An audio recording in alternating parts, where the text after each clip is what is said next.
नमस्कार, स्वागत है आप सभी का हमारे पार्थ यूट्यूब क्लासेस में। आज हम आर ओ के लिए सामान्य हिंदी का पेपर हल करेंगे। तो इससे पहले हमने 3 वीडियो डाल दी हैं, तो जिस किसी ने नहीं देखी है, वीडियो के अंत में डिस्क्रिप्शन में मैं लिंक दे दूंगा, वहां से जाकर आप देख लें। तो शुरू करने से पहले हमारे चैनल को सब्सक्राइब कर लें और बेल आइकन को प्रेस कर लें, जिससे कि आपको समय से नोटिफिकेशन मिलता रहे। दोस्तों, आज हमने 30 प्रश्न लेके आए हैं, जो समीक्षा अधिकारी और सहायक समीक्षा अधिकारी के लिए मोस्ट इम्पॉर्टेंट प्रश्न हैं। तो आज हम केवल 30 प्रश्न ही डिस्कस करेंगे, बाकी के 30 प्रश्न हम कल डिस्कस करेंगे। तो चलो बिना देरी किए हुए शुरू करते हैं। तो पहला प्रश्न है, कह रहे हैं यमुना का पर्यायवाची शब्द है। किसका? यमुना का। तो यमुना का पर्यायवाची शब्द क्या होगा?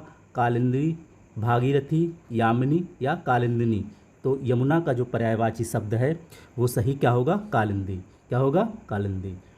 भागीरथी है, ये किसका पर्यायवाची है? गंगा का। किसका?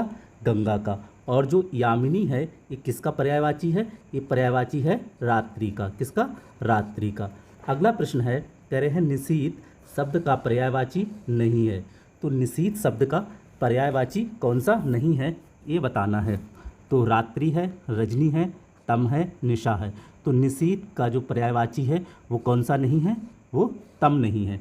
तम किसका पर्यायवाची है? अंधकार का। किसका? अंधकार का। नेक्स्ट क्वेश्चन है, अगला प्रश्न है, कह रहे हैं सूर्य का पर्यायवाची है। तो सूर्य का पर्यायवाची क्या है? भास्कर है, मार्तंड है, प्रकाश है या तेज है। तो सूर्य का सही पर्यायवाची शब्द कौन सा है? मार्तंड। कौन सा? मार्तंड।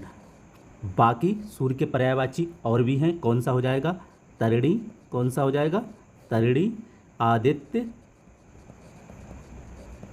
दिवाकर और प्रभाकर आदि। अगला प्रश्न है, कह रहे हैं कौन सा शब्द अरविंद का पर्यायवाची नहीं है। किसका? अरविंद का पर्यायवाची नहीं है। तो मिलिंद, पंकज, जलज, अंबुज। तो इसका जो अरविंद है, इसका पर्यायवाची कौन सा नहीं है? मिलिंद। मिलिंद किसका है? तो जो मिलिंद है ये किसका पर्यायवाची है? भौरा का। किसका? भौरा का। बाकी सारे ये अरविंद के पर्यायवाची शब्द हैं। अगला प्रश्न है, कह रहे हैं पर्यायवाची शब्द का अर्थ है। तो पर्यायवाची शब्द का अर्थ क्या होगा? समानार्थी शब्द। पर्यायवाची को दूसरे किस नाम से जानते हैं? समानार्थी शब्द से। अगला प्रश्न है, कह रहे हैं प्राची का पर्यायवाची शब्द है। तो हमें अगला जो प्राची शब्द है उसका पर्यायवाची शब्द बताना है। तो चलो देखते हैं क्या है।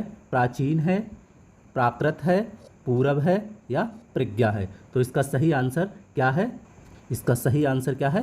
पूरब। क्या है? पूरब। अगला प्रश्न है, कह रहे हैं तरंग शब्द का पर्यायवाची है। तरंग शब्द का पर्यायवाची शब्द क्या होगा? पुष्कर, कूल, जलादि या उर्मी। तो जो तरंग शब्द है इसका पर्यायवाची शब्द क्या होगा? उर्मी। क्या होगा? उर्मी। वही कूल किसका हो जाएगा? कूल हो जाएगा किनारा का पर्यायवाची। किसका? किनारा का। किसका? किनारा। और पुष्कर किसका हो जाएगा? तालाब का। किसका? तालाब का। और जलाधि किसका हो जाएगा? ये हो जाएगा सागर का। किसका? सागर का। अगला प्रश्न है, कह रहे हैं जंगल शब्द का पर्यायवाची शब्द है। तो हमें जंगल शब्द का पर्यायवाची बताना है। प्रमोद है, विश्रांति है, विपिन है या देव है। तो इसका जो जंगल है इसका सही पर्यायवाची शब्द कौन सा होगा? विपिन। क्या होगा? विपिन। अगला प्रश्न है, कह रहे हैं क्रोध शब्द का पर्यायवाची है। तो क्रोध शब्द है उसका पर्यायवाची बताना है। संताप है, अमर्ष है, वैमनस्य है या भीति है। तो इसका सही आंसर क्या हो जाएगा? अमर्ष। इसका क्रोध शब्द का सही पर्यायवाची क्या होगा? अमर्ष। नेक्स्ट क्वेश्चन है, कह रहे हैं बिजली शब्द का पर्यायवाची शब्द नहीं है। किसका? बिजली का पर्यायवाची शब्द नहीं है। तो कौन सा नहीं है? वितुंडा, दामिनी, चंचला या तड़ित। तो जो बिजली शब्द है उसका पर्यायवाची शब्द कौन सा नहीं है? वितुंडा। वितुंडा किसका पर्यायवाची होता है? हाथी का। किसका? हाथी का। अगला प्रश्न है, कह रहे हैं प्रत्यक्ष शब्द का विलोम है। तो प्रत्यक्ष शब्द का विलोम क्या होगा? परोक्ष। क्या होगा? परोक्ष। अगला प्रश्न है, कह रहे हैं सामान्य शब्द का विलोम है। तो सामान्य शब्द का विलोम क्या होगा? श्रेष्ठ, सर्वज्ञ, साधारण या विशिष्ट। तो सामान्य शब्द का जो विलोम है वो क्या हो जाएगा? विशिष्ट। क्या हो जाएगा? विशिष्ट। अगला देखते हैं, अमर शब्द का विलोम है। तो अमर शब्द का विलोम क्या हो जाएगा? मृतक, मृत्यु, मरण, या ये गलत है, मरियत।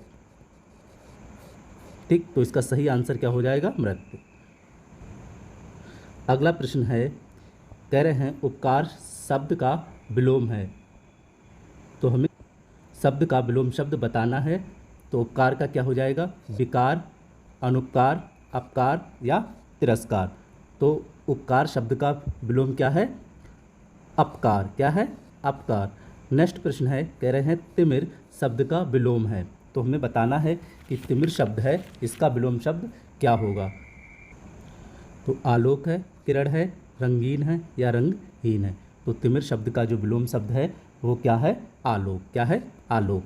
नेक्स्ट प्रश्न है, कह रहे हैं उक्त शब्द का विलोम है। किसका? उक्त शब्द का विलोम बताना है। तो अनुयुक्त है, उपयुक्त है, अनुपयुक्त है या उपरयुक्त है। तो उक्त का विलोम शब्द सही कौन सा है? अनुक्त। कौन सा? अनुक्त। अगला प्रश्न है, कह रहे हैं निर्दय शब्द का विलोम है। तो इसका विलोम क्या होगा? सदय, हृदय, सभय या सहय। तो इसका सही आंसर क्या होगा? तो इसका सही आंसर होगा सदय। क्या? सदय।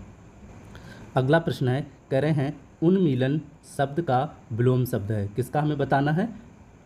उन्मीलन शब्द का विलोम क्या होगा? अनुमीलन, निमीलन, अवमीलन या मीलन। तो उन्मीलन शब्द का विलोम क्या हो जाएगा? निमीलन। क्या हो जाएगा? निमीलन। अगला है, कह रहे हैं उत्कर्ष शब्द का विलोम है। तो उत्कर्ष शब्द का विलोम क्या होगा? आकर्ष, अपकर्ष, आकर्ष या अनुत्कर्ष। तो उत्कर्ष का सही विलोम शब्द क्या हो जाएगा? अपकर्ष। क्या हो जाएगा? अपकर्ष।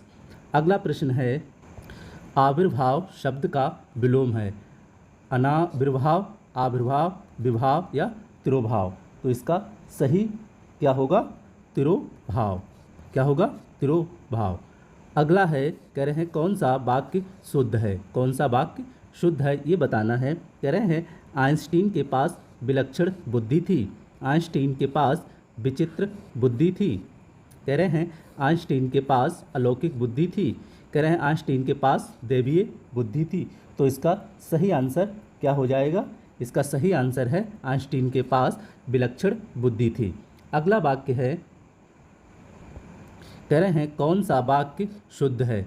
कौन सा वाक्य शुद्ध है? दही खट्टी है, दही खट्टा है, दही खटास है या दही खटाई है। तो सीधी सी बात, कौन सा वाक्य शुद्ध है? दही खट्टा है। कौन सा? दही खट्टा है। अगला है, कह रहे हैं कौन सा वाक्य शुद्ध है। सुरेश को एक पाती लिखना है। सुरेश ने एक पाती लिखनी है। अगला देखते हैं, कह रहे हैं सुरेश के लिए एक पत्र लिखनी है।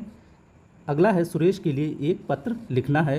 तो इसका सही आंसर कौन सा हो जाएगा? सुरेश के लिए एक पत्र लिखना है। अगला प्रश्न है, कह रहे हैं कि कौन सा वाक्य शुद्ध है। यह आँखों से देखी घटना है। यह आँखों देखी घटना है। यह आँखों द्वारा देखी गई घटना है। यही आँखों द्वारा देखी सुनी घटना है। तो इसका सही आंसर क्या होगा? इसका सही आंसर होगा यह आँखों देखी घटना है। अगला प्रश्न है, कह रहे हैं अशुद्ध बर्तनी वाला शब्द है। तो हमें बताना है कि इनमें से कौन सी बर्तनी जो है वो अशुद्ध है। तो इसमें से जो अशुद्ध बर्तनी है वो हमें बताना है। तो इसमें से कौन सी अशुद्ध बर्तनी है इसको देखते हैं। तो इसका सही आंसर क्या है? निश्चेष्ट। क्या है? निश्चेष्ट जो बर्तनी है वो अशुद्ध है। इसको कैसे लिखेंगे? निश्चेष्ट। अगला प्रश्न है, कह रहे हैं शुद्ध बर्तनी वाला शब्द है। तो इसमें से बताना है कि शुद्ध बर्तनी वाला शुद्ध कौन सा है। तो इसमें शुद्ध बर्तनी वाला शब्द जो है वो कौन सा है? धोबिन। कौन सा? धोबिन। अगला प्रश्न है, कह रहे हैं शुद्ध बर्तनी वाला शब्द बताना है। तो इसमें से शुद्ध बर्तनी किसकी है? ये है भागीरथी की। किसकी? भागीरथी की। अगला प्रश्न है, कह रहे हैं कि अशुद्ध बर्तनी वाला शब्द है, हमें अशुद्ध बर्तनी वाला शब्द बताना है। तो इसका सही आंसर क्या होगा? उपरोक्त। क्या होगा? उपरोक्त। इसकी शुद्ध बर्तनी क्या होगी? उपर्युक्त। क्या होगी? उपर्युक्त। अगला प्रश्न है, कह रहे हैं निम्नलिखित शब्दों में किसकी बर्तनी शुद्ध है? तो किसकी बर्तनी शुद्ध है? संन्यास की, या दुर्वस्था, प्रत्युपकार की, या कैलाश की? तो इसमें से शुद्ध बर्तनी किसकी है? संन्यास की। किसकी? संन्यास की। अगला प्रश्न है, कह रहे हैं निम्न में से शुद्ध बर्तनी वाला शब्द है। तो इसमें से जो शुद्ध शब्द वाला बर्तनी का शब्द है ये कौन सा है? उज्ज्वल। कौन सा? उज्ज्वल। तो कैसे लगे हमारे 30 प्रश्न? हमें कमेंट करके बताइए। वीडियो अच्छी लगी हो तो लाइक करिए, कमेंट करिए, शेयर करिए, और हाँ, PDF हमारे टेलीग्राम चैनल में मिल जाएगी। धन्यवाद।